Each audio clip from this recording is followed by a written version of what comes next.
Imagine this. A single oil lamp flickers in a log cabin deep within the Appalachian Foothills, its light straining against shadows that move as if alive. The year is 1920. A girl named Elara Vance, barely 17, stands at the edge of her family's homestead, clutching something small and secret in her hands. By sunrise, she will vanish. Not into the wilderness, not into marriage, not into death as most believed, but into a silence so complete that it still rattles the bones of men who dare to speak her name.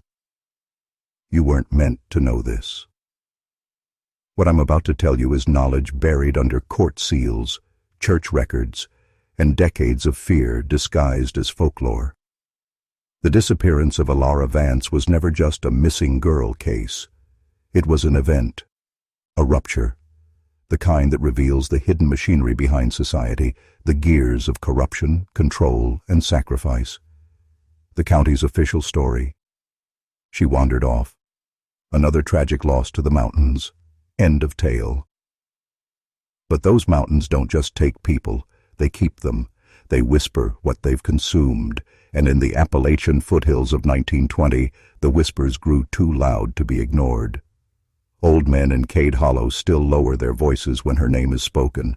Families who once lived near the Vance farm refuse to mark that land on their maps. The church that oversaw her funeral, an empty coffin, mind you, burned down 3 years later under mysterious circumstances. And the sheriff who signed her death certificate, well, his signature can be found on more than one document that doesn't match his hand. You see, Elara's vanishing wasn't just a disappearance, it was a transaction. And the deeper you look, the more you realize it wasn't her family who made the bargain. It was something older, something that had been waiting.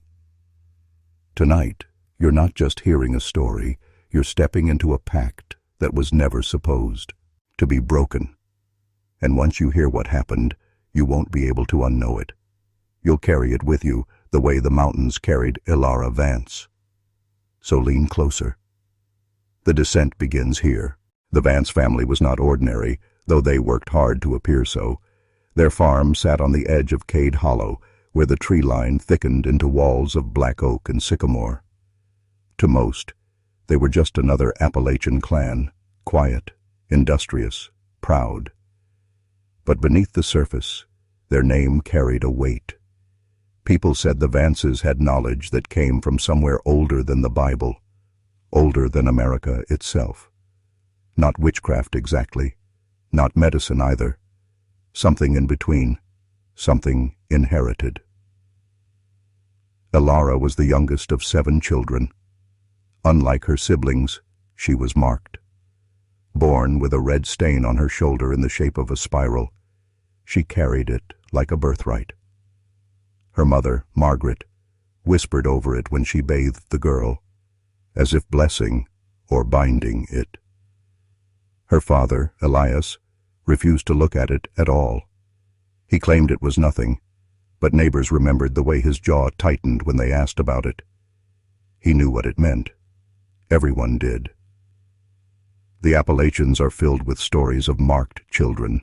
Some say they could hear voices from the trees, others that they could see the dead. Elara was different. From the time she could speak, she described dreams that weren't dreams. Entire nights she'd wake screaming, her eyes locked on corners no one else could see. "The hollow watches me," she'd whisper. And sometimes those who stayed overnight in the Vance home swore they heard it too. A rustling, a breath, just beyond the window. By the summer of 1920, whispers of Elara's visions had begun to spread. She had predicted a neighbor's barn fire 2 nights before it burned. She had spoken of a flood weeks before the rains came, and most unsettling of all, she described strangers no one else saw, men in dark coats who stood at the edge of the tree line, unmoving, their faces hidden. Locals warned the Vances to keep her inside. The pastor at Cade Chapel urged Elias to purify her through fasting and prayer, but the family's isolation grew heavier. The older siblings began leaving, one by one, until only Elara remained at home. Her mother guarded her fiercely. Her father buried himself in silence. And then, late that autumn, the county sheriff began visiting their homestead. Every month, not with questions, not with concern, with warnings. "Keep the girl quiet," he would mutter. "Keep her out of sight." He never explained who had sent him, or why. But by then, Elara had already begun to disappear in small ways, her voice fading, her presence slipping into something inhuman. What happened next would not just erase her from Cade Hollow. It would turn her name into a curse. It was November of 1920, a month before Elara vanished. The air in Cade Hollow carried that sharp stillness before snow, when even the animals seemed to retreat into silence. Inside the Vance home, the family sat around the wood stove, the smell of beans and cornbread filling the cabin. Elara was quiet that evening, too quiet. She didn't eat. She didn't speak. She simply stared at the fire, her spiral-marked shoulder exposed where her dress slipped down. Her mother tugged the fabric back up, embarrassed, but Elara didn't move. Finally she spoke, not with the tremble of a child, but with the steady cadence of someone far older. "They've chosen," she said. Her words froze the room. Her father's spoon clattered against the tin bowl. Her mother whispered her name in warning, but Elara continued, "It's not me they want. It's what comes through me." That night, the Vances heard things no family should hear. Elara's voice deepened, layered, as if another spoke through her. She began reciting names of people in the county who would not live through the winter. Each name matched a mark carved invisibly into her mind. She spoke of places in the hollow that no one should wander, paths that led not back to the road, but further in. And then she spoke of the bargain. Her words are still whispered, even now. Elias Vance promised them one of us, one child for the hollow, one life for the land. That's the way it's always been. That's why our crops live when others die. That's why the sickness passes over our door. Her mother sobbed, swearing it wasn't true. Her father rose, slamming his fist against the table, shouting for her to stop. But Elara's eyes never blinked, and the firelight caught them in a way that made her look like she was already half gone. Later, when the storm broke over Cade Hollow and the family tried to sleep, neighbors swore they heard singing coming from the Vance homestead. Not church hymns, but something older, a chant that carried on the wind. And when the sheriff arrived the next morning for his check-in, he found Elara standing barefoot in the snow, her breath steady, her lips moving with words she could not have known. The sheriff didn't arrest her. He didn't scold the parents. He simply tipped his hat, his face pale, and said, "It's begun." The sheriff of Cade Hollow in 1920 was a man named Matthew Pike, broad-shouldered, slow to speak, and trusted by every farmer in the county. He had carried the weight of law on his back for 2 decades. Yet when he saw Elara that morning, barefoot in the snow, whispering words her lips had no business knowing, his jaw locked, and his silence told the truth more clearly than any confession. He knew. The Vances begged him to say something, to deny their daughter's claims, to tell them this was nothing but madness. But Pike's eyes avoided theirs. He looked past the house, past the woods, into that place where the hollow thickened like a throat ready to swallow. Then he tipped his hat, muttered his empty phrase, "It's begun," and left. That was when the county began to change. Neighbors stopped asking questions. Children were told not to play near the Vance property. Women at the market crossed themselves when Elara walked past, yet none dared confront her parents. The preacher preached harder, louder, as if volume alone could drown out what was creeping into their midst. And the men, strong, weathered men who'd faced floods, disease, and the brutality of coal strikes, fell silent whenever her name came up, their voices dropping to a mutter, their eyes fixed on the ground. It was the silence that damned them. Because silence is a pact. Silence is an agreement you make with your own fear. If I do not speak it, perhaps it cannot touch me. But the hollow feeds on silence. It thrives in the unspoken. And in that silence, Elara Vance's words began to prove themselves. By December, the names she had spoken around the fire began to die one by one. A logger crushed beneath his own fallen tree. A woman swept into the river, though the waters were low. A boy found stiff and pale in his bed, no cause ever given. The townsfolk whispered the truth only to themselves. She wasn't lying. The Vances tried to protect her, but every knock on their door sounded like a verdict. And yet no one came for her, not the sheriff, not the preacher, not the angry mob a secret like this would normally summon. Instead, the county drew in tighter, pressing its lips closed, watching, waiting. Cade Hollow was not denying her. It was preparing.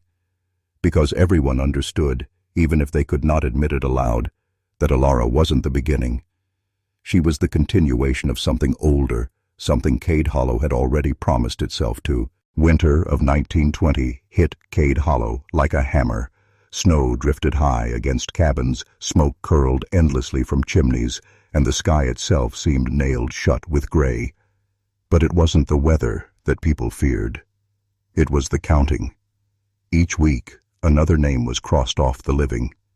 And each week, Elara's predictions rang true. By January, 7 were gone. Her family clung to denial at first, insisting she had overheard some careless gossip, or perhaps her fevered mind had latched onto common superstitions. But denial crumbles quickly when the dead keep rising. And worse still, Elara herself began to change. Her skin grew pale, almost translucent, veins mapping her arms like roots pressing against thin soil. At times her eyes looked cloudy, as though she were half blind. Yet when she spoke, she described visions with terrifying clarity. Men who had not yet died, standing in the very positions they would fall. A doctor from Lexington was summoned. He arrived with his leather bag and a face full of skepticism. He examined her under lamplight, pressing her skin, listening to her chest, taking her pulse. When he pulled back her sleeve, the spiral on her shoulder was not the faded scar he expected. It had spread. Thin, dark tendrils radiated outward, branching like a spider's web across her back and chest. He muttered something about blood disorders, about strange rashes, about conditions he had only read of in European journals. But when Elara looked at him, her lips barely moving, and said, "You will not reach your home again," his hands began to shake. The doctor left Cade Hollow that night, refusing supper, refusing payment. His horse carried him into the snowstorm, and he was never seen again. The county clerk simply wrote his name in the ledger of the missing. After that, no more doctors came. Elara grew weaker, yet her voice carried more weight. She no longer shouted her visions, she whispered them, and still, every whisper unfolded in reality. Death was the proof of her transformation. Her body was no longer her own, and the hollow itself seemed to be shaping her into a vessel. The family prayed louder. The preacher preached harder. But the spiral only deepened, and the deaths only quickened. Cade Hollow, once a quiet mountain town, was becoming a place where the living measured time by funerals. And Elara, barely 13, sat at the center of it all, her body no longer just flesh and blood, but a message. By February of 1921, the preacher could no longer ignore what the town was whispering in the dark. His name was Reverend Amos Weller, a man known for his booming voice and iron sermons. He had baptized half the county, married the other half, and buried the rest. He had faced influenza, stillbirth, and famine with the certainty that faith would hold. But Elara Vance broke that certainty. She was not supposed to know what she knew. She was not supposed to say the names of the dying, and she was not supposed to bear a mark that grew like a living thing. To the Reverend, this was not sickness, it was trespass. Something had entered his county, and it had taken root in a child. So he came to the Vance home with his Bible, his oil, and 2 deacons. They entered without asking. The family protested, but Reverend Weller silenced them with a raised hand. "If this is not cast out," he declared, "then Cade Hollow itself will be forfeit." They made Elara sit by the fire. Her mother wept into her apron, her father stood rigid, and the preacher laid his heavy hand on the girl's forehead. He spoke the prayers of deliverance, the same words he had used on the fevers of infants and the madness of men. His voice thundered. The deacons responded with amens. Oil touched her brow, and the room filled with the scent of it. But Elara only smiled. It was not a child's smile. It was something sharper, knowing. Her lips parted and she spoke, not in English, not in the mountain dialects, but in a guttural tongue no one could place. The fire snapped violently, sparks leaping like claws. The Reverend's voice faltered. He pressed harder, shouting the verses, forcing the name of God into the air. Then Elara laughed. The sound silenced the room. It was not the giggle of a girl, but the hollow, echoing laugh of something vast, something using her throat as a vessel. The deacons recoiled, cross, sing themselves. The Reverend dropped his Bible. His booming voice collapsed into a whisper, "Lord, forgive us." When he staggered out of the Vance cabin, the oil still slick on his trembling hands. The whole county saw it. Reverend Amos Weller, the man who had never bent, looked broken. He never preached against Elara again. In fact, he never mentioned her name at all. And in Cade Hollow, that silence was louder than any sermon. The 2 deacons who had stood beside Reverend Weller that night were not men prone to fear. Elijah Gray and Thomas Reddick had buried children of their own, had worked coal seams that caved without warning, had seen neighbors crushed beneath carts and beasts.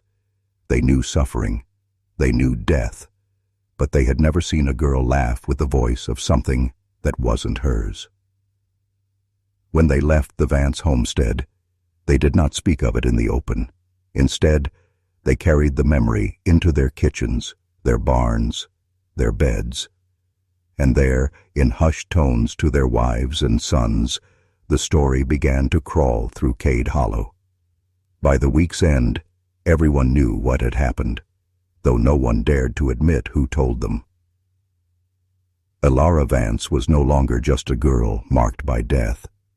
She was a vessel.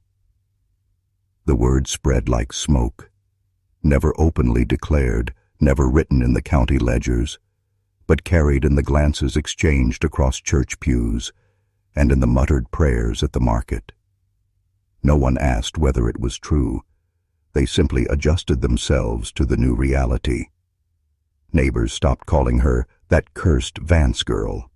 They began leaving small offerings near the property line, a basket of eggs, a jar of molasses, a bundle of herbs tied with twine, not gifts for the family. Tributes meant to appease whatever lived inside the girl. When her father tried to return them, the givers refused, their eyes wide, their mouths clamped shut. And the silence deepened. The preacher avoided her. The sheriff did not return. The doctor was gone. The deacons carried their secret like a sickness, their shoulders stooped, their eyes hollow. And Elara, frail, pale, yet luminous in her strange way, began to be treated less as a child and more as an altar. She never asked for worship, she never demanded it, but Cade Hollow gave it all the same, because what else could they do? She had named the saint, dead before the earth swallowed them. She had defied prayer itself. To resist her was to invite the spiral. To accept her was to survive.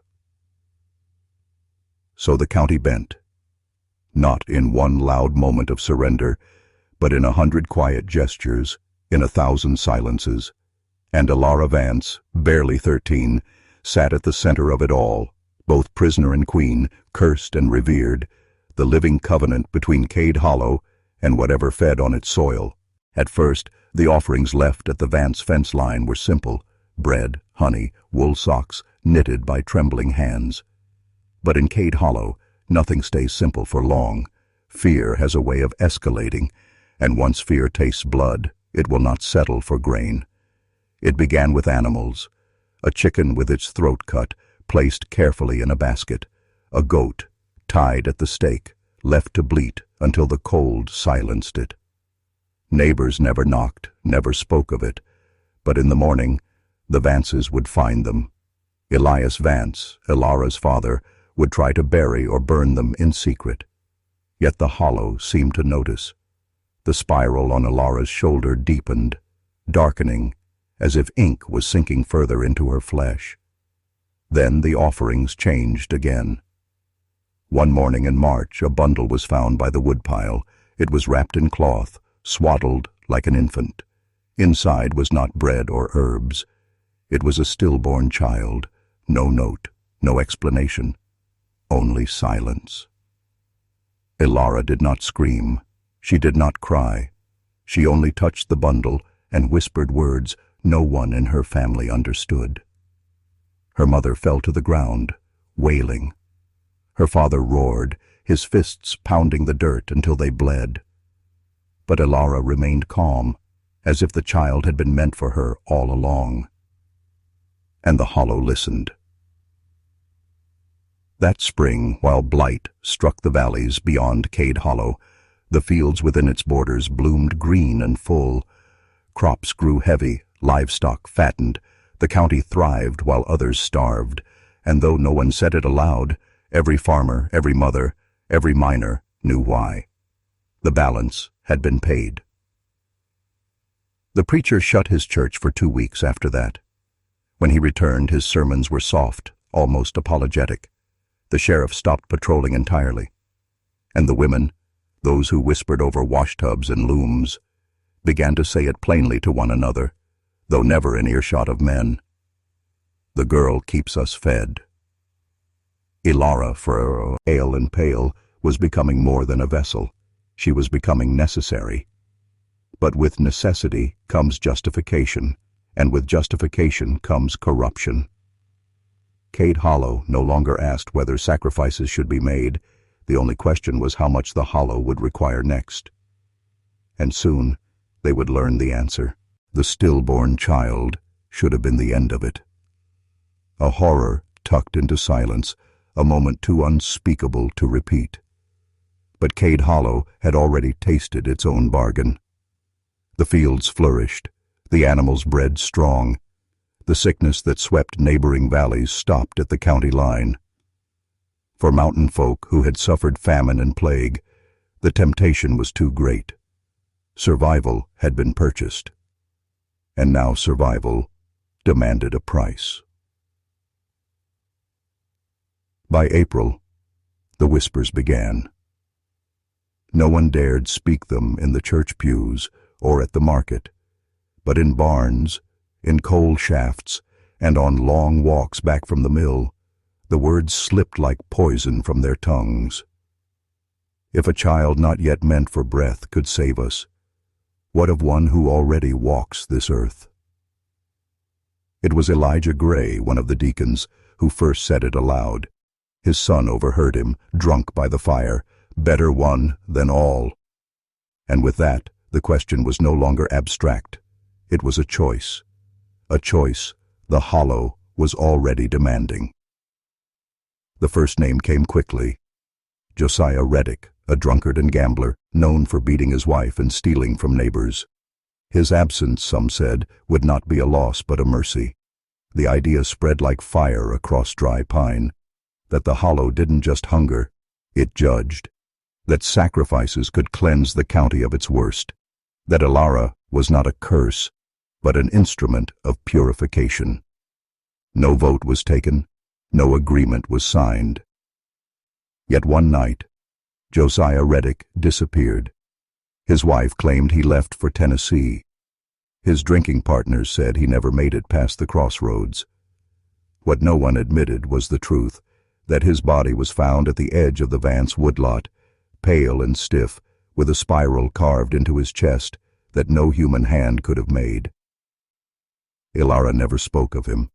She only grew weaker, her veins darkening, her voice thinning to a whisper.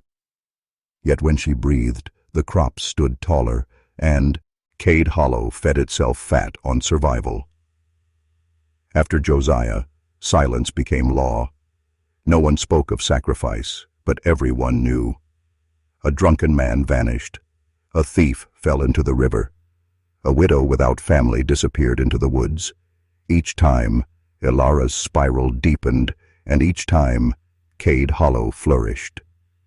The hollow was no longer cursed. It was fed. And Elara Vance, child, vessel, victim, was no longer seen as one of them. She was the threshold through which the county offered its own. By early summer of 1921, Elara Vance was no longer the child neighbors remembered running barefoot through the fields. She was frail, almost skeletal, her skin stretched so thin it seemed light might pass through her. Yet her presence weighed heavier than ever. People did not look at her. They averted their eyes, as if staring too long might draw the spiral onto their own flesh. But Elara herself began to break.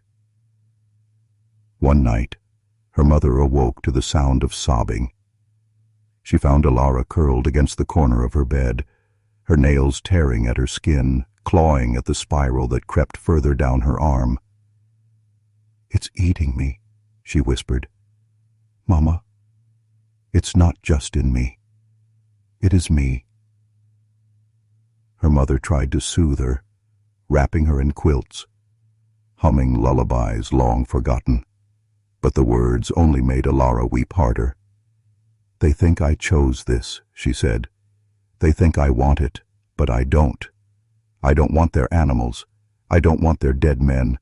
I don't want their prayers. I want it out." In the days that followed, she refused food, refused water.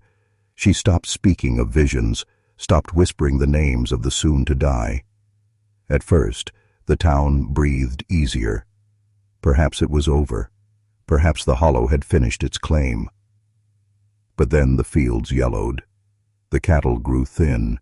A fever returned to Cade Hollow, sweeping through the miners' camps, burning lungs and silencing children. And the silence turned to blame. Neighbors began to mutter that Elara was withholding, that she was resisting what had kept them alive. Women who once left offerings now left threats scrawled in charcoal on the Vance barn door: "Feed her or feed us." Her father guarded the house with a shotgun. Her mother begged the preacher to intervene, but he kept his doors locked and his sermons shallow. Only Sheriff Pike returned once. He stood at the Vance threshold, hat in hand, eyes dark. "If she won't give, Hage," he said flatly, "they'll take." Then he left, leaving the warning hanging like smoke in the cabin air. That night, Elara whispered to her brother, the only one she still trusted. "Don't let them bury me here," she begged. "If they do, I won't stay gone." It was the first time she admitted aloud that she feared not just dying, but living beyond death. By midsummer, Cade Hollow's patience snapped. The fever had taken 3 children, the cornfields sagged with rot, and the livestock that once thrived now lay gaunt and trembling. The town gathered not in the church, not in the courthouse, but at the crossroads, the place where decisions were made without record, where words were spoken that no one would ever write down. The Vances were summoned. Elias came with his shotgun slung across his back, his face pale with sleeplessness. His wife walked beside him, her dress torn at the hem from nights of pacing the floor, and between them, weak but still walking, came Elara, her spiral mark stretched now across her neck, visible to all, dark as ink freshly spilled. The crowd parted as they approached. No one shouted. No one raised a fist. The silence was thicker than violence. At the front stood Sheriff Pike and Reverend Weller, law and faith, shoulder to shoulder, both hollowed by fear. It was Pike who spoke first. His voice was flat, stripped of authority, as if he were only repeating what the hollow itself demanded. She must be given. The words fell heavy. Elias raised his gun, but no one flinched. Because deep down, he knew what the county already accepted. This wasn't a decision. It was inevitability. Elara lifted her face, her eyes startlingly clear despite her frailty. "You think giving me will end it," she said, her voice carrying across the crowd. "But I'm not what it wants. I'm just the door." The Reverend shifted uneasily, clutching his Bible. "Child, if you surrender, perhaps God—" Elara cut him off. "God hasn't walked Cade Hollow in a long time." Her mother collapsed, sobbing. Elias cursed them all, swearing he would burn the hollow to ash before surrendering his daughter. But his threats carried no weight. The people of Cade Hollow, his neighbors, his kin, did not move against him. They only stared, waiting for him to break under the weight of his own helplessness. Finally, it was Elara who spoke again, her voice soft but steady. "I'll go, but not for you, not for them, for the ones who will come after. Maybe they'll find a way to close the door." And with those words, a 13-year-old girl agreed to carry the burden of an entire county's survival, knowing full well she would not survive it herself. The crowd exhaled as one, as if a verdict had been passed. Cade Hollow had chosen silence, and silence had chosen Elara Vance. They did not call it a sacrifice, not openly. Words have power, and Cade Hollow feared naming what it was about to do. Instead, they spoke in circles, cloaking their intent with phrases like "the giving" or "the offering," as if softening the language might soften the act. But every soul in that county knew the truth. They were preparing to hand over a child. The preparations began in secret, though secrecy was an illusion. Women sewed white cloth into robes, claiming they were for Easter that never came. Men cut timber from the hollow under the guise of fence work, but their axes rang deeper than any field required. Children were told to stay indoors, and their eyes widened when their mothers bolted shutters against daylight. At the center of it all stood Sheriff Pike. No longer the enforcer of law, he had become the steward of silence, making lists of who would stand where, who would carry the torches, who would dig the pit. Reverend Weller provided the words, though not scripture. His prayers were hollow things, pieced together from fragments of old mountain chants, the kind that never appeared in hymnals. He called it sanctifying the ground. Others knew it was binding the county tighter to the hollow's will. The Vances watched it unfold with dread. Elias sharpened his axe until the blade gleamed, swearing he would cut down the first man who reached for his daughter. His wife wept herself hoarse, begging neighbors she had known since childhood to remember mercy. But mercy had no place in Cade Hollow anymore. And Elara, frail, pale, with the spiral now threading across her chest, sat in silence. Her eyes seemed fixed on something no one else could see. When her brother asked what she was staring at, she answered simply, "The door. It's open wider now." The night chosen for her giving was the solstice, when the sun lingered longest above the ridges before Seren, daring to the dark. Torches were gathered, robes were donned, and in the clearing at the edge of the hollow, the county prepared a circle of stones, each marked with symbols no one admitted to knowing, yet everyone carved with practiced hands. No one asked where these symbols came from. No one asked why the ground itself seemed eager, swallowing each mark as if it had been etched there before. Cade Hollow was ready, ready to give, ready to bind itself deeper, ready to feed the hunger it no longer pretended to resist. And Elara Vance, 13 years old, was ready only for one thing: to die knowing she had never truly been hers to begin with. The torches carved fire into the black Appalachian night. their smoke spiraling upward like fingers clawing at heaven. Men stood shoulder to shoulder, faces hidden beneath crude white hoods stitched from flour sacks. Women clutched prayer books pressed shut, though none dared open them. Children too young to be excused were hidden at the edges of the clearing, forced to watch through the cracks in the pines. Cade Hollow wanted them to remember, wanted them to learn the price of survival. Elara stood barefoot in the circle of stones, her white dress torn at the hem, her hair unbound and shining under the moon. Her father fought like a man drowning in chains, 6 men holding him down as he roared her name. Her mother fainted twice before the Reverend forced her upright, whispering that if she broke the order, the Hollow would claim them all. At the center, Reverend Weller raised his hands. His voice was not the steady cadence of a preacher. It was deeper, guttural, carrying syllables that scraped the throat raw. Some swore it was a language not of man, but of the land itself, a tongue older than English, older than Cherokee, older than memory. Each word seemed to press the air down heavier, until even the torches guttered low. The ground trembled, not like an earthquake. No, this was subtler, rhythmic, as if something beneath the soil was shifting closer. Elara's body arched, the spiral on her skin glowing faintly, veins lit like molten glass. She did not cry out. She did not weep. She only whispered, "It's here."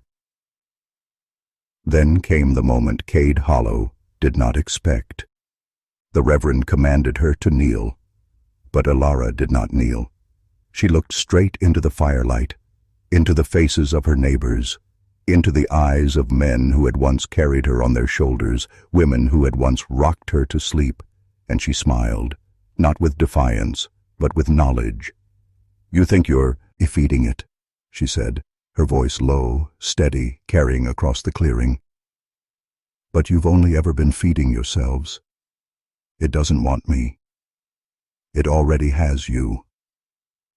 The circle faltered. A woman dropped her torch. A man tore off his hood as if it burned. And for a moment, just a moment, the entire county realized the terrible truth. The hunger they feared was not beneath the ground. It was inside them. The stones cracked. The torches died. And Elara Vance vanished, not carried away by men, not consumed by fire, but gone in an instant, as though the Hollow had blinked and swallowed her whole. The clearing emptied in a frenzy of footsteps and broken breath, hoods torn off, torches abandoned, the people of Cade Hollow scattered like cattle after lightning strikes a field. Not one of them looked back at the circle of stones, not even Reverend Weller, whose face had turned the color of clay. Only the smell of ash and the faint scorch of the earth remained where Elara had stood. But the sound, that silence, hung heavier than any scream. It was the kind of silence that makes even the insects mute, the kind that seeps into marrow. For those who had witnessed it, words refused to come. Their mouths moved, but their tongues felt nailed down. Some tried to pray aloud, but every prayer ended in a stutter, a choke. It was as though the Hollow itself had locked their throats. At dawn, the Vance house was found empty. Her parents were gone, the doors wide, food still steaming from the night before. Some said they left willingly. Others whispered they were dragged into the woods by the same force that took their daughter. What no one admitted, at least not aloud, was that they were relieved. The Vances had become a mirror no one wanted to look into. The children who had watched from the shadows carried the memory like a curse. For weeks they woke in the night, certain they saw Elara's face at their windows, her mouth moving though no sound came. Some claimed she knocked gently on the glass, not with her knuckles but with her forehead, tapping, tapping until the panes quivered. Parents told them it was dreams. Yet the scratches on the wood told another story. Reverend Weller declared a Sabbath of silence. No bells rang. No hymns were sung. Families kept indoors, curtains shut, lamps dimmed. Cade Hollow became a ghost town within a day, and still the ground felt restless. Dogs refused to step onto the grass, horses collapsed in their stalls, even the creek ran murky though the land itself wanted no reflection. The story of Elara's disappearance could not be buried, but it could be strangled. So they struck a pact. It would never be spoken again. Outsiders would be told she drowned in the river. Children were warned that to say her name was to invite her back. And so, a silence became law, and silence became survival. Yet the hollow is patient. It doesn't need to rush.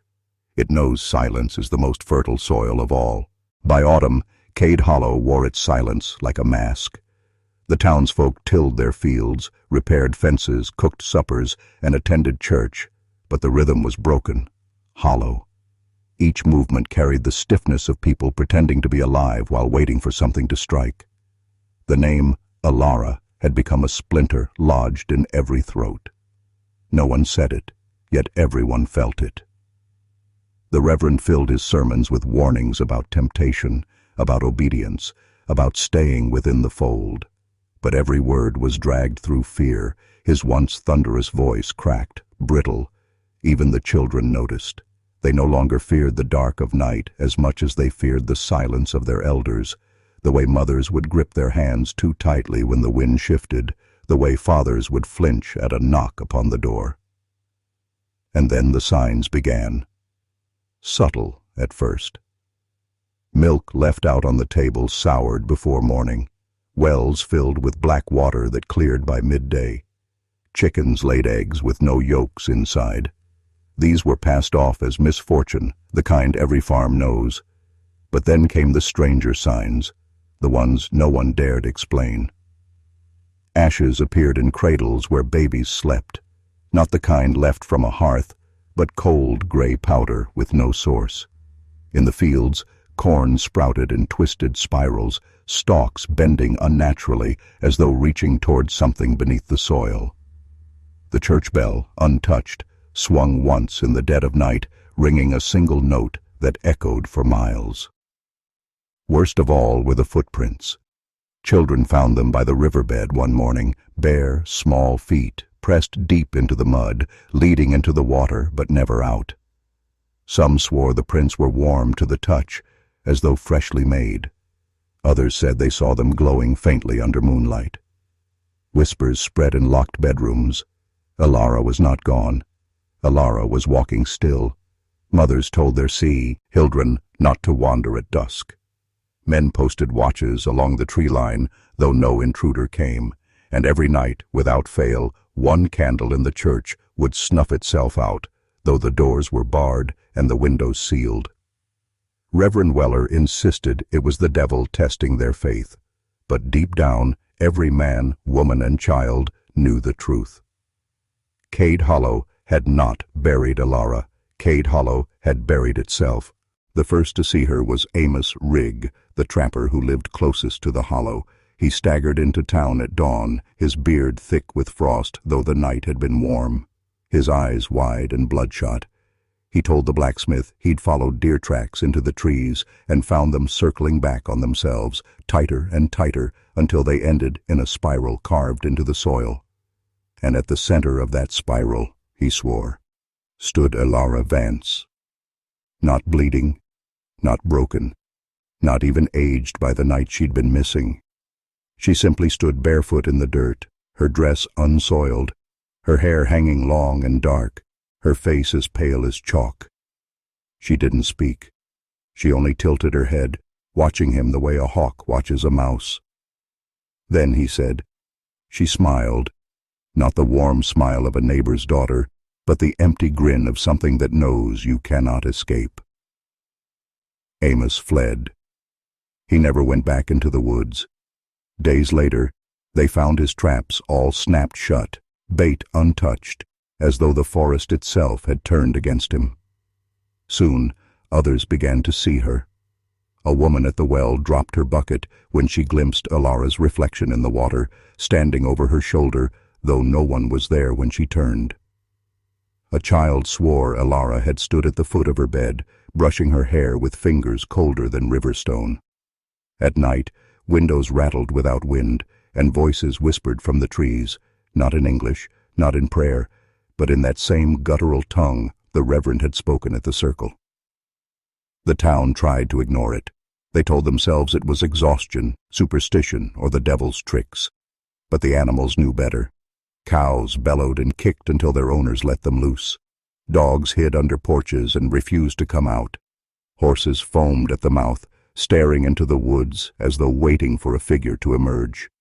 And then came the singing, high, faint, weaving through tow. He pines at night. A girl's voice, soft, fragile, like a lullaby drifting on the wind. Every man, woman, and child recognized it. It was Elara, the same voice that once sang hymns in the church, now calling from the darkness, pulling at something deep inside the heart. Few admitted it, but some wanted to follow. The singing grew bolder as September bled into October. At first, it was a whisper on the wind, just enough to prick the ears of those still awake at their tables, listening to the crackle of the fire die down. But soon, it threaded itself through every street in Cade Hollow, winding around chimneys, slipping under doors, seeping into the bones of the town like smoke. It was Elara's voice. There was no denying it. High, clear, innocent. The voice of a girl who once led the choir in hymns, who sang to calm her baby brother when storms rattled the shutters. And yet something was wrong in it. The melody bent strangely, notes stretched too long, syllables falling in places no song should have them. It was beautiful, and it was unbearable. The first to vanish was Josiah Mott, a boy of 12. His mother swore she'd tied him to the bedpost with her apron strings after he began thrashing at the sound, insisting he had to go outside, that Elara was calling him. But by dawn, the strings were still tied. The bed was empty. His footprints led out the door, across the yard, and into the woods. They never returned. That same night, 3 men who formed a watch patrol swore they saw a girl walking ahead of them just beyond the torchlight. They shouted her name, though the word burned their throats. She didn't turn. She only walked deeper into the dark, her bare feet leaving no mark on the dirt. And then the singing stopped. The forest went silent. One of the men swore the girl was suddenly right beside him, her cold breath brushing his ear. He collapsed and never spoke again. By the third disappearance, Cade Hollow stopped sending out searches. They knew what the woods wanted, what she wanted. The Reverend demanded stronger Sabbath law. No one to leave their home after sundown, no light to burn, no sound to break the silence. But the lullaby paid no mind. It slipped into houses like water through cracks, finding its way to cradles, to rocking chairs, to the ears of those too weary to resist. And in the mornings, another bed would be empty. By winter's edge, the town was no longer united in silence. The disappearances had torn it apart, each missing child a wound that refused to close. Mothers clutched their little ones until their arms shook. Fathers barred their doors with iron and timber, but it did not stop the lullaby. It did not stop the footprints. It did not stop the hollow. So the blame began. Whispers crept like rot through the streets. Some swore the Vance family had made a pact long before, that Elara's bloodline was not wholly human. Others pointed fingers at Reverend Weller, accusing him of inviting the thing with his strange words at the circle. Still others claimed that one of the families had struck a bargain to protect themselves, trading the lives of their neighbors' children for their own. Neighbors who once broke bread together now crossed the street to avoid each other. Men kept knives close, even at church. Women muttered that certain children had the look of Elara in their eyes, as though she had touched them in the night. Rumors of marked ones spread, those who smiled at odd times, who woke from sleep humming her song. The Hollowers began watching each other more closely than they watched the woods. One night, a man named Elias Dorn was dragged from his home, accused of hiding food for her in his barn. His family screamed as neighbors bound him, demanding he confess. They said they'd seen him wandering near the river at dawn, his clothes wet, his lips moving in silence. Elias swore he was innocent, but innocence had no currency left in Cade Hollow. By sunrise, his barn was ash, and he was gone. Whether fled or taken, none could say. Children grew up fast in those days, too fast. They learned to stay silent when adults spoke in fevered tones, to hide when doors rattled at night. But some of them carried secrets they could not hide. Songs whispered under breath, spirals carved into wooden toys, names scratched into frost. They were not victims, not yet. They were conduits. The Hollow did not need to strike every home. It only needed doubt. And doubt was the sharpest knife Cade Hollow ever held against itself.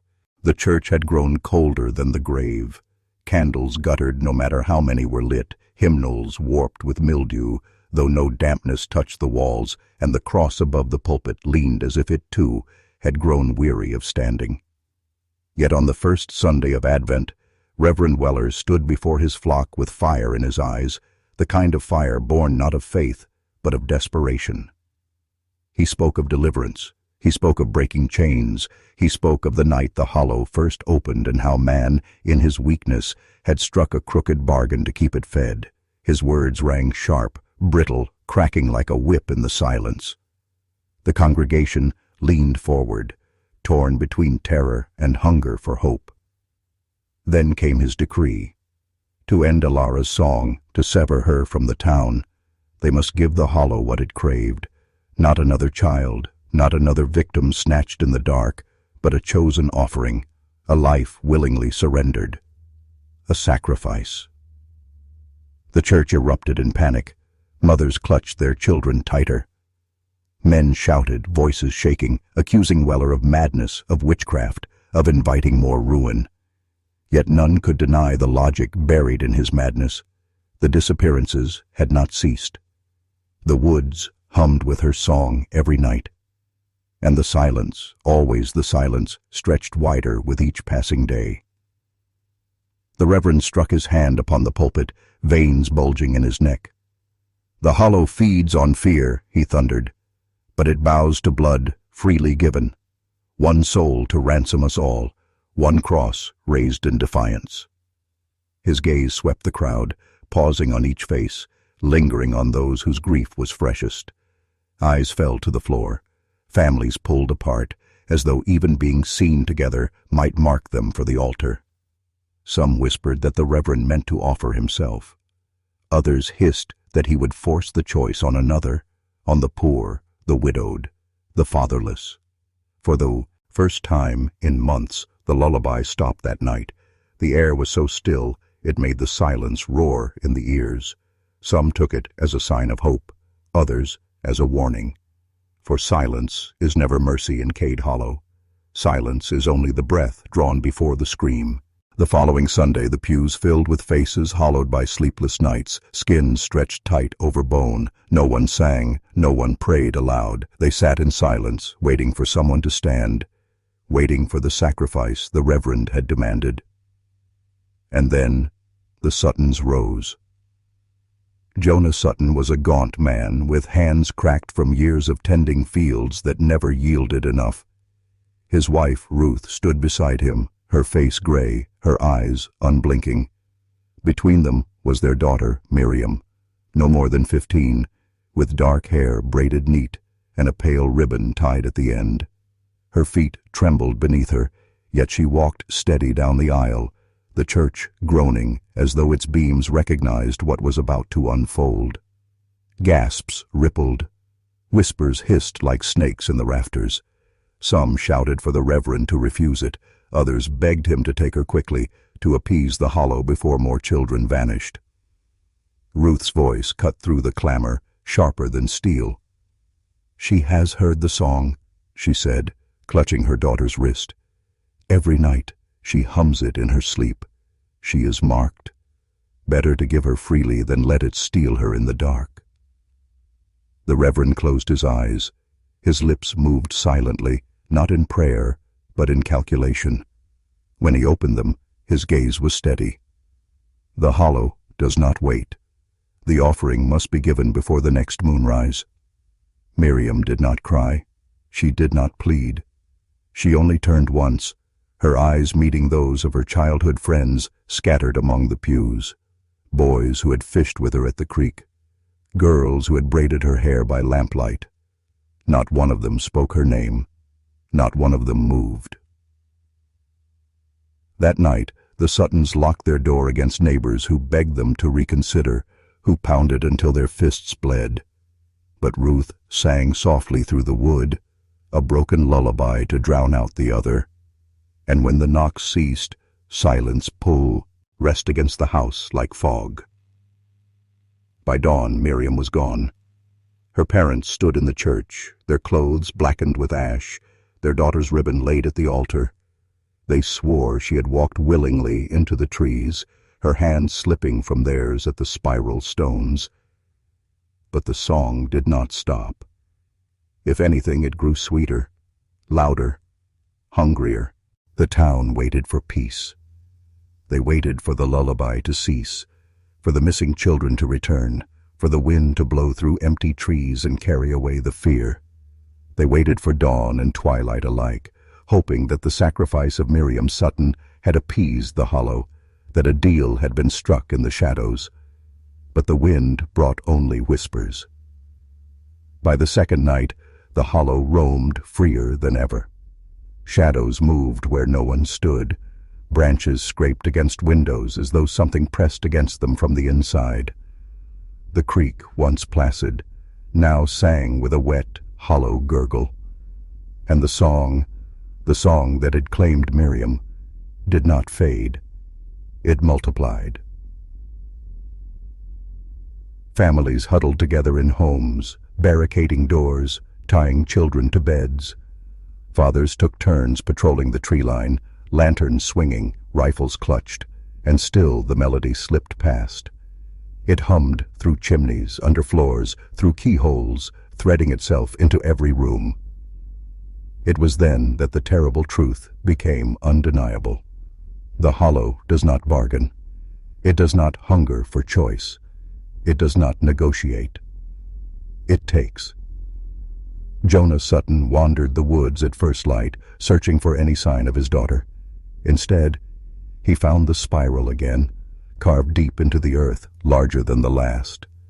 At its center, footprints not human, not animal, pressed in the mud, forming an unbroken circle. Jonah knew, with every fiber of his being, that the hollow had marked another victim. Miriam's life had not satisfied it. No one could. The Reverend Weller faced the town that evening, his face drawn tight, lines carved by sleepless nights and prayers that went unanswered. "We were wrong," he admitted, voice trembling. "This is not a force we can reason with. Not with offerings, not with obedience, not with fear." Panic erupted. Some tried to flee, some prayed aloud, begging for mercy. Others, seeing the faith, utility, broke into violent quarrels. Homes were burned in fear, livestock slaughtered to keep the hollow at bay, yet the spiral and the song remained. Cade Hollow had awakened something older than them all, something that cared nothing for bargains, nothing for blood, freely given. It wanted life, and it took it on its own terms. By the third week of October, Cade Hollow was unrecognizable. Streets once trodden by children laughing were now mud-choked paths lined with shuttered homes. Windows gaped like empty eye sockets, doors hung open, and the lingering fog carried the hollow's breath, cold, wet, and alive. Neighbors no longer trusted neighbors. Every knock at the door was met with suspicion. Every shadow seen through a window answered with a rifle barrel. Families whispered in corners, names spoken in terror, fearing the very walls might record them for the hollow. And yet, the disappearances continued. First, it was the Millers, 2 sons, ages 9 and 11. Their mother screamed for hours, but in the morning, only the echo of her cries remained. The floorboards were scuffed with a spiral etched deep into the wood, muddy as though it had crawled up from the earth itself. Then came the Carters, then the Dawsons. Each vanished without a scream, without struggle, leaving behind only the spiral and the faint, haunting strain of a child's song carried through the trees. The Reverend Weller tried again. He gathered what remained of the town in the church, pleading for unity, for a collective resistance.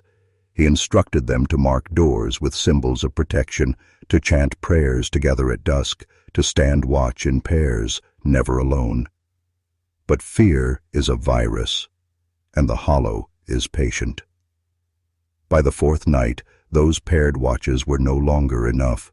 Even when two men stood shoulder to shoulder, lanterns shaking, rifles poised, the song would drift past them, and one of the pair would vanish mid-step, leaving the other to scream into the black. Families stopped sleeping. Children clutched each other and whimpered for mothers who were gone. Parents cried themselves hoarse, staring into the hollow that had no face but 1,000 eyes. The town began to fracture in a new way. Those who remained down divided into factions, arguing over blame, over strategy, over who might have drawn the hollow's attention next. Rumors of dark pacts surfaced again, whispered tales of families who hid secrets, of women who left offerings in the forest, of men who carried knives not to protect but to appease. And always, above it all, the song persisted. The hollow did not rest. It did not hunger. It simply claimed. And Cade Hollow, once a quiet town cradled by the Appalachian Foothills, had become its playground. By late October, a sick pattern emerged, impossible to ignore. Survivors began to notice the spiral, etched in mud, on doors, along fence posts, was never random. It appeared only near certain homes, near certain families. Some houses were untouched, their doors sealed with salt and symbols, yet others were repeatedly marked. It was as if the hollow was choosing deliberately. The Marston family, who had fled the northern edge of the hollow, watched in terror as their old home was claimed again and again. Footprints pressed into the snow, spirals carved into the frozen ground, and the haunting lullaby floating above it all as though mocking their absence. Every time they looked back, they felt the eyes of something unseen following them, counting them. Children became reluctant messengers. They would point to doors, windows, chimneys, whispering that it wants them. Sometimes the song would hum through the walls before anyone saw the spiral, warning, teasing, testing. Those who tried to flee, those who tried to hide, often vanished first, leaving only the echo of a melody and the imprint of the spiral behind.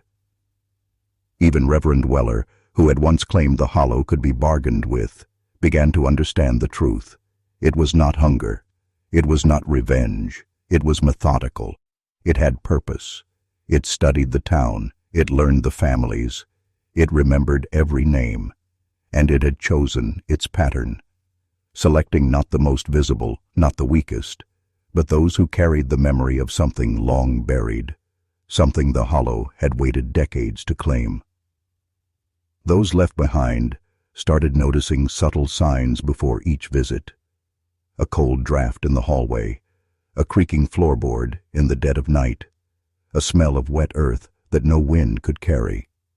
Then, without warning, the spiral would appear outside, and a child or adult would vanish within hours.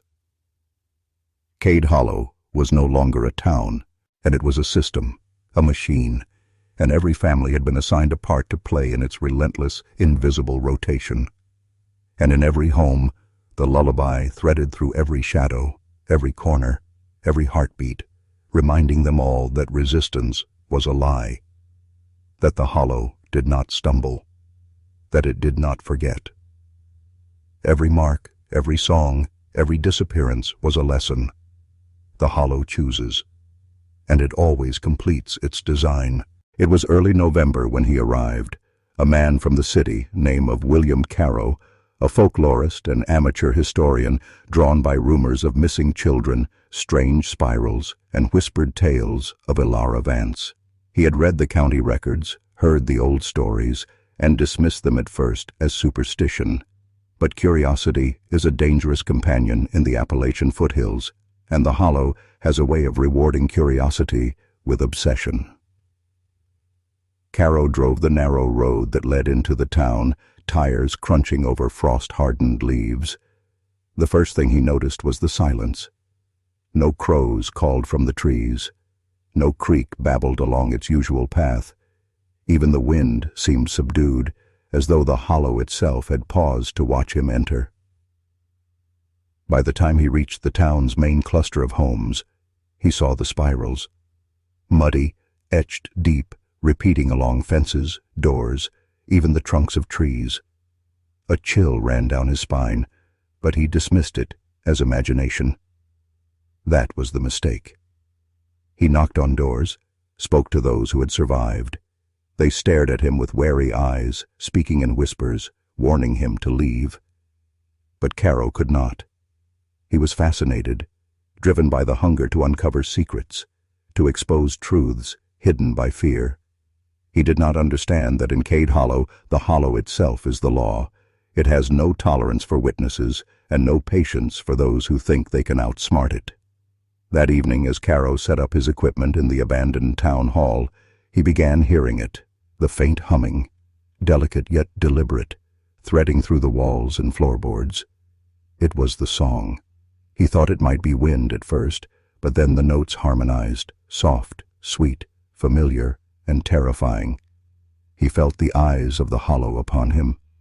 When he stepped outside to investigate, he found the first spiral of the night freshly carved in frost, its curves impossibly precise, not by human hand.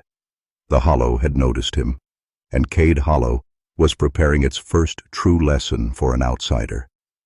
For the hollow does not merely claim, it educates, and the price of ignorance is always higher than the price of fear. The night Caro stayed in the town hall, the hollow revealed itself in ways no story had prepared him for. He had set his recorder, notebook open, lantern flickering, thinking he would capture evidence of superstition, of old fears exaggerated by isolation. But the hollow had other plans. It began subtly. The hum of the lullaby threaded through cracks in the walls, carrying a vibration that pressed against his bones. Floorboards groaned under invisible weight. Shadows stretched and recoiled as if alive, breathing in rhythm with the song. Caro laughed nervously, telling himself it was fatigue, the wind, imagination. Then came the knocking. Light, deliberate, measured. On the walls, the roof, the doors. 3 taps, 3 taps, 3 more. Always 3. Caro froze. The room's temperature plummeted. His breath misted in the lantern light, his fingers numbed. He grabbed his notebook, ready to record, thinking that if he could only document the phenomenon, the town, the hollow, would make sense. But sense was a luxury Cade Hollow did not afford. The knocking became pounding, then scratching, claws tearing at wood where nothing should be. The spiral appeared again, etched into the floor beneath his feet, frost cracking around its lines as though the earth itself obeyed the hollow. The lullaby grew louder, now unmistakably a child's voice, clear, melodic, but warped, like laughter and crying entwined, impossible to separate. Caro turned, seeing shapes in the corners. Thin, tall, formless shadows pressing just beyond the reach of the lantern. They moved with purpose, circling him, blocking exits, herding him like prey. He tried to flee, but every doorway led him back into the same hall, the same spiral, the same oppressive song. And then he understood.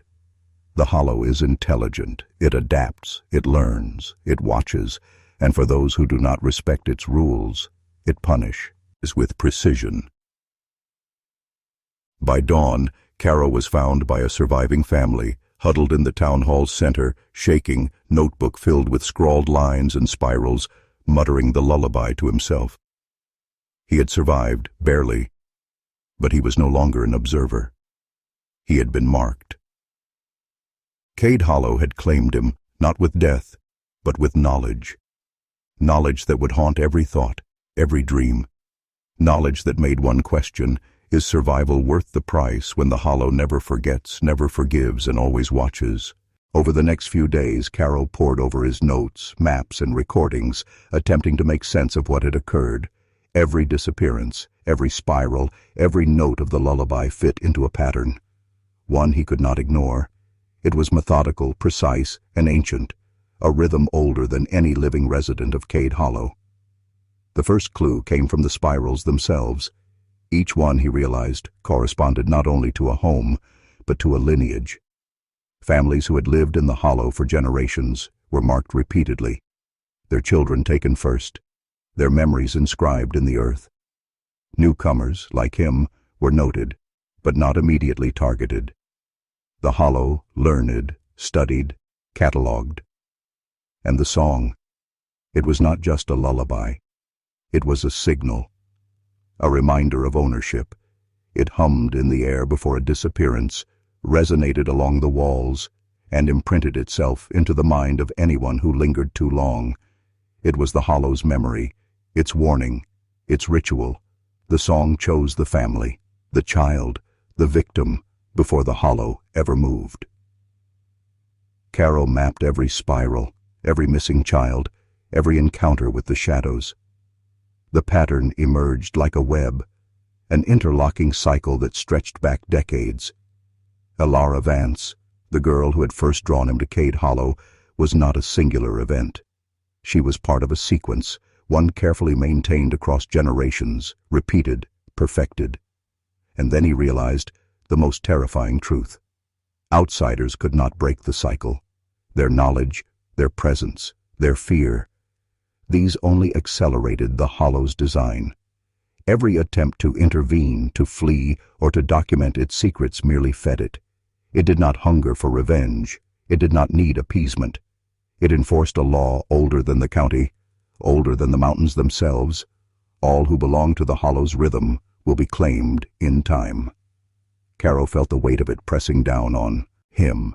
He had crossed the invisible line. He had seen the spirals, the song, the vanished families. He could never forget. And yet, the Hollow did not strike him immediately. It allowed him this knowledge, this fear, this slow, grinding realization. Survival, he now understood, was not protection. Survival was observation. Survival meant understanding the cycle, accepting it, and carrying its warning forward. For the Hollow never forgets, never forgives, and always ensures its story continues. Carol moved cautiously among the few remaining families, desperate to warn them. He knocked on doors, whispered through windows, spoke urgently in hushed tones to anyone who would listen. The Hollow isn't random, he said. It watches, it learns, it chooses. It's a cycle. It will not stop. You must leave. Now.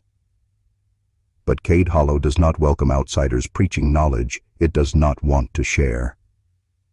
The villagers, already worn down by weeks of disappearances, spirals, and the lullaby, looked at him with eyes full of suspicion.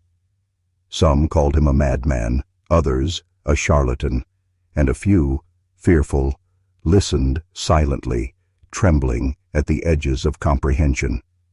His words, meant as salvation, only amplified their terror. That night, the first response came. A scream shattered the thin walls of the Marston home. Carol, sprinting through the fog-laden streets, arrived to find the spiral freshly carved in the yard, frosted and precise, and the youngest Marston child missing. No signs of struggle, no footprints beyond the spiral, just absence. He tried again the next day, warning another family, this time the Dawsons. They refused to leave. The Hollow waited.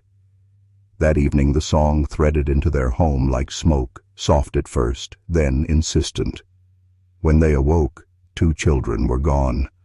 The spiral had returned, twisted and blackened on the floorboards, a symbol not of warning, but of inevitability. Caro realized the truth, horrifying in its clarity. Knowledge was not power here. It was a beacon. The more he spoke, the more the hollow marked. Every attempt to protect others painted him and those he sought to save into its design. The cycle did not bend to understanding. It exploited it. By the fourth night, Caro understood the impossible.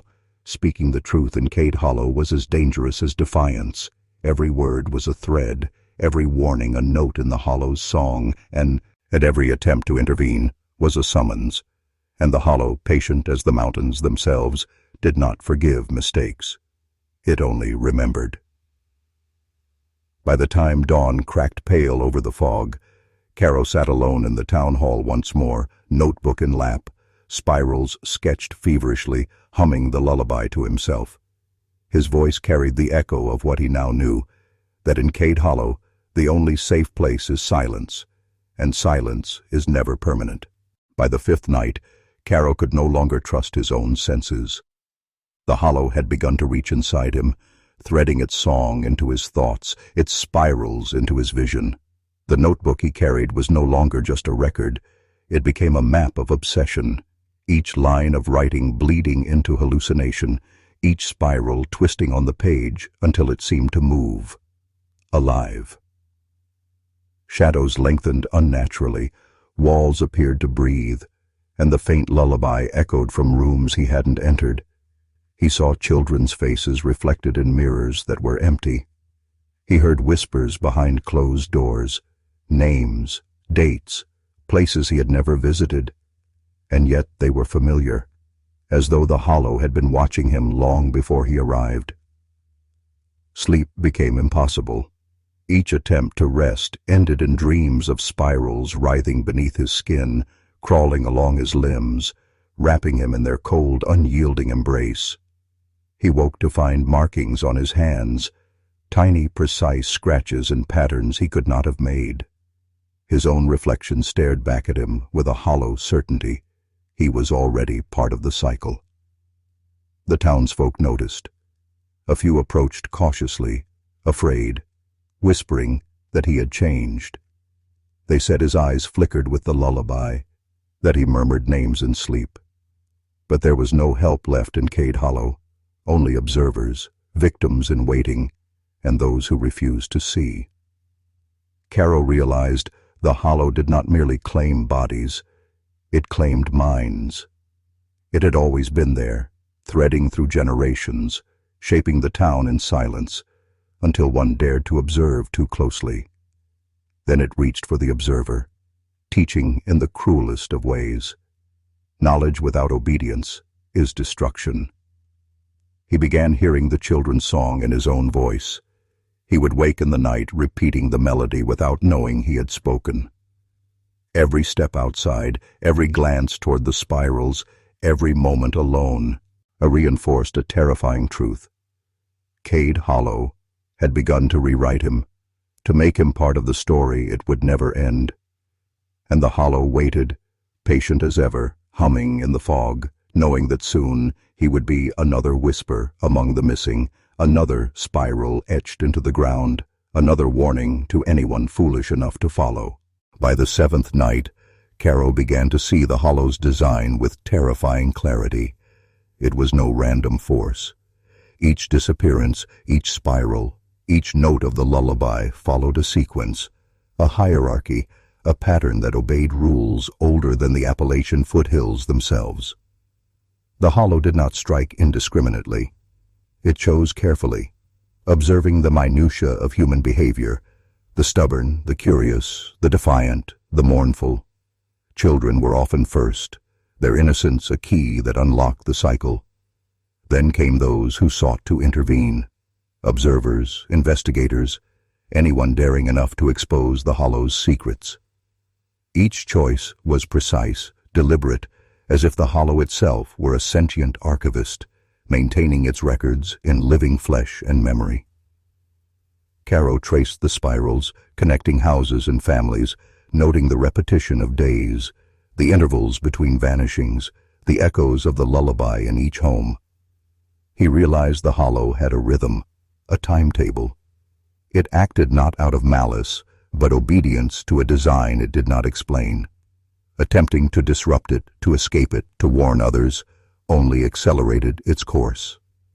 And then he saw the rules written in the margins of the town itself, the positioning of homes, the proximity of trees, the angles of hillsides, all aligning with patterns that no human could arrange. The hollow used the landscape as both shield and instrument, a living lattice through which it monitored, manipulated, and claimed. He began to understand that survival in Cade Hollow required more than courage. It required knowledge, ritual, and silence. One could not negotiate, one could not flee. The hollow expected obedience, and every misstep exacted a price. By the 8th night, Caro stopped sleeping altogether. He traced the sequence of missing children, cross-referenced families, and whispered the lullaby to himself until his voice cracked. He realized the hollow would not stop. It would continue its cycle endlessly, sculpting the town, cataloging lives, punishing the inquisitive, rewarding only compliance. He had glimpsed the architecture of its terror, and he could feel it pressing in from all sides, reminding him that understanding was no shield. Awareness was a summons, and knowledge carried the weight of inevitability. Cade Hollow had revealed its rules to him, not as mercy, but as warning. The sequence is eternal, the cycle unbreakable, and every observer, every interloper, will either adapt or be consumed. Caro sat alone in the town hall, the fog pressing against the windows, the spirals etched in his notebook now mirrored in his own trembling hands. It was then he understood the ultimate horror. Elara Vance's disappearance was not an accident, not a mystery to solve, not a cruel twist of fate. It was part of the hollow's design. Every detail he had uncovered, the spirals, the lullaby, the sequence of victims, the vanished children, pointed to one undeniable truth. Elara had been chosen, observed, catalogued, and taken according to rules no human could comprehend. Her name, her family, her curious nature, all had aligned perfectly with the hollow's cycle. He saw her, not in life but as a symbol, a node in the network, a living measure of the hollow's reach. Her absence was proof of the hollow's precision, the inevitability of its claims, and the futility of resistance. She was a warning written in blood and frost, a lesson for anyone who dared to enter its rhythm. Caro felt the weight of this realization pressing into his chest. The town, the families, the forests, the hills themselves, it was all part of the architecture of predation. Nothing was random, nothing was accidental, and the hollow never faltered. He traced the path of her last known steps, the spaces between houses, the angles of trees, and the spirals etched into the mud. The pattern was meticulous, almost mathematical, as if some invisible hand had orchestrated every heartbeat, every choice, every cry. And now he understood why no one had spoken of her disappearance, why the authorities had done nothing, and why the hollow had allowed him to see only fragments. Knowledge is both gift and curse in Cade Hollow. And yet Caro could feel it watching him still. It hummed in the walls, threading through the fog, whispering through the spirals, reminding him that understanding does not equal safety. He had uncovered the truth, but the truth alone could not save him. Elara Vance was gone.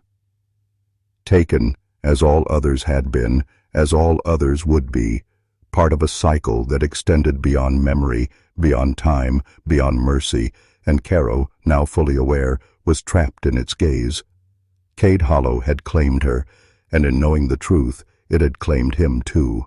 Caro stood at the edge of the fog-laden forest, notebook clutched like a talisman, lantern flickering in rhythm with his pounding heart. Before him stretched the twisted paths of Cade Hollow, spirals etched into the earth, hills that seemed to bend toward him, and the faint, haunting hum of the lullaby threading through the air. He realized then the hollow was patient, and it was intelligent. It did not strike recklessly. It orchestrated. It waited for the moment of hesitation, for doubt, for fear to anchor itself in the soul, and now it was waiting for him to make a choice. Fleeing might offer a chance at survival, but Caro knew the truth. Knowledge is a beacon. The hollow would follow. Every step away from the town, every mile of the Appalachian foothills would only draw its attention closer. He could run, but he could not hide from understanding. To stay was to risk becoming part of the cycle, etched into its spirals, catalogued in its memory, another whisper in its song. But staying also offered something else, the chance to witness, to record, to perhaps find a fragment of control within the inevitability. To stay was to confront the hollow fully, to face the architecture of predation and not look away. Caro's mind raced, recalling Elara Vance, the vanished children, the families he had tried to warn, and the spirals that seemed to pulse beneath his feet. He understood the terrible logic of the hollow. Resistance provokes, ignorance tempts, and understanding invites possession. The fog thickened, pressing against his chest like a living thing. The lullaby rose in volume, clearer now, weaving in his thoughts, almost coaxing him. The hollow was patient, and it was whispering, "Choose. Choose now. Obey or flee. Witness or vanish." Caro took a deep breath, feeling the weight of every missing child, every spiral, every echo of the lullaby pressing down on him. The choice was not one of life or death. It was a choice of identity, of submission, of survival within rules he could neither bend nor break. He stepped forward, notebook in hand, knowing the hollow had already chosen him in its own way, and as the first spiral beneath the trees seemed to shiver and shift, he whispered to himself a single truth. To understand, Cade Hollow is to become its witness, and its witness can never leave unmarked. Caro moved deeper into the hollow, the fog wrapping around him like a living shroud, each step measured, each breath a tremor of awareness. The spirals beneath his boots seemed to pulse, sending vibrations up his legs, up his spine, reminding him that he was no longer an observer. He had been chosen. At the center of the hollow, where the hills bent unnaturally and the trees leaned in as if listening, Caro found the remnants of what had always been the core. A clearing, marked with the oldest spirals, worn into the earth like carved warnings. Here, generations had been claimed, their memories encoded, their voices woven into the song that filled the hollow. He realized, in bone-deep certainty, that Cade Hollow was more than land or legend. It was a consciousness, a predator sculpted over centuries. Every child taken, every family erased, every lullaby sung into the fog was a deliberate act, a line in a ledger that no outsider could fully comprehend. And now he had arrived at the ledger itself. The hollow whispered, or perhaps it was his own mind reflecting its will. Names, faces, dates, events, all aligned perfectly in a rhythm he could no longer resist. It did not plead, it did not threaten, it simply informed. Caro saw the cycle fully, the vanishings of Elara Vance, the spirals, the warning children, the families, the obedient, the defiant. They were all strands in a web older than the Appalachians themselves, meticulously maintained. He knew he could not escape. Every choice he had made, every step he had taken, had led him here. The hollow did not kill blindly. It enforced continuity. The boundaries of its domain extended into thought, into knowledge, into awareness itself. To know the hollow was already to belong, and his attempts at resistance had already bound him to its design. And yet, within the terrifying clarity, Caro glimpsed a paradoxical truth. To witness was to wield a measure of power. If he survived, his voice, his notes, his understanding could serve as a warning, a fragment of the hollow's architecture given to the world. But that power came at a cost. His freedom, his innocence, his certainty, all surrendered to the rhythm of the spirals. He knelt in the center of the clearing, notebook pressed to the cold earth, and felt the lullaby rise inside him, not from outside, but from within. Cade Hollow had chosen, and he had no choice left but to accept. In that moment, Caro understood fully what the hollow demanded: obedience, witness, and silence. Caro sat alone in the clearing, the fog thick and suffocating, spirals etched deep into the soil beneath his palms. The lullaby hummed within him now, no longer distant, no longer a warning. It was a part of him. The hollow had finished its lesson. Knowledge is possession, understanding is binding, and awareness is never free. He remembered Elara Vance, her smile, her curiosity, her final footsteps traced in invisible threads across the hollow. She was not lost, not in the sense the world understands. She had become a node, a pulse in the hollow's endless network. Her essence, like the others before her, had been absorbed into its memory, her presence a whisper threading through the spirals, the fog, the song. She existed now only as the hollow willed it, a part of the cycle he had sought to decipher. Caro understood, with the weight of inevitability pressing down on his chest, that his own fate was no different. To leave would be to invite obliteration. To resist was to vanish. He had become witness, and the witness is always bound. The hollow did not forgive, did not forget, and it did not release. It simply continued, patient as mountains, unrelenting as time. He rose slowly, feeling the fog twist around him, the spirals beneath him throbbing with the rhythm of centuries. Every note of the lullaby hummed through his bones. Every whisper of the wind carried the weight of those it had claimed. Cade Hollow was no place of chance.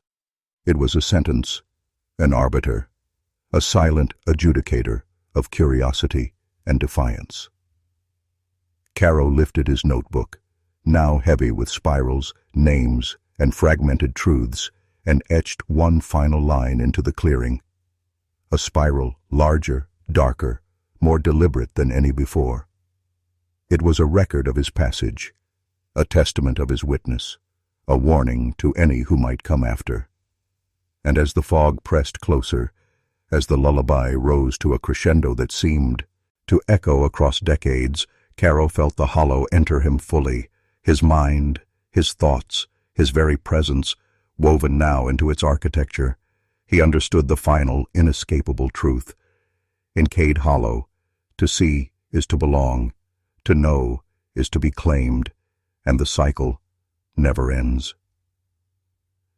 The wind carried a single whisper over the fog-laden hills, indistinguishable yet unmistakable, Elara Vance, and in that whisper, Caro heard the truth no one had ever spoken aloud. She had always been here, and so had he, forever part of the hollow's endless, haunting memory.